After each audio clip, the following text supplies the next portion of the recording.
Hi friends, মই নিৰ্মালী মোৰ channel বান্টিলৈ welcome জনালো। আজি মই আৰু এটা সুন্দৰ ৰেচিপি ভিডিও লৈ আহিছো আৰু এই ৰেচিপিটোৰ নাম আছে ব্ৰেড হালৱা। একেবাৰে কম সামগ্ৰীৰে বনাইছো আৰু বহুত কম সময়ত বনাইছো। বহুত টেস্টি লাগে খাই।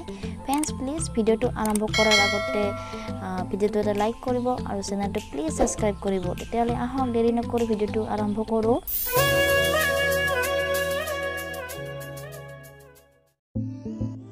ব্ৰেড হালৱাৰ বনোৱাৰ বাবে মই লৈছো 4-5খন মান ব্ৰেড আৰু মই ব্ৰেড খিনি এনেদৰে সৰু সৰু টুকুৰা কৰি লৈছো, হাতেৰে কৰি লৈছো। দেখিছে ফ্ৰেন্ডস।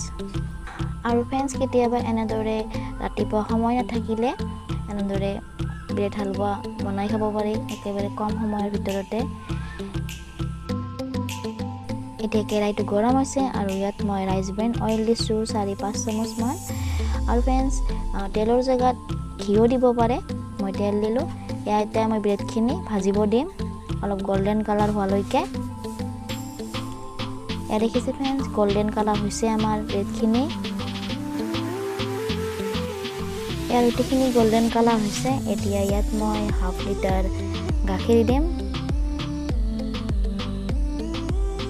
আৰু অলপ লাৰি দিছো। মই 5-4 চামুচ মান চেনি দিছো আৰু চেনি আপোনালোকে নিজৰ কম বেছি পৰিমাণত ল'ব পাৰে।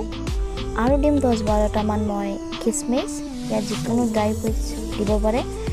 আৰু অকমান গাখীৰ দিছো, গাখীৰখিনি অলপ শুহি গৈছে সেইবাবে আৰু গাখীৰ দিলো। দেখিছে ফ্ৰেন্ডস।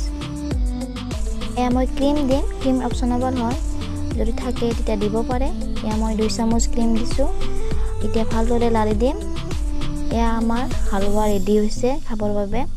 এনেদৰে এবাৰ নিশ্চয় ট্ৰাই কৰি চাব ফ্ৰেন্ডস, বহুত ফ্ৰেন্ডস। মোৰ যদি হালৱা ৰেচিপিটো চাই ভাল পালে তেতিয়াহলে প্লিজ ৰেচিপিটো এটা লাইক কৰিব আৰু মোৰ চেনেলটো প্লিজ সাবস্ক্ৰাইব কৰিব। কাষৰ বেল আইকনটো প্ৰেছ কৰি অল কৰি দিব। মোৰ কিবা নতুন ভিডিও আহিলে নটিফিকেশনটো পায়।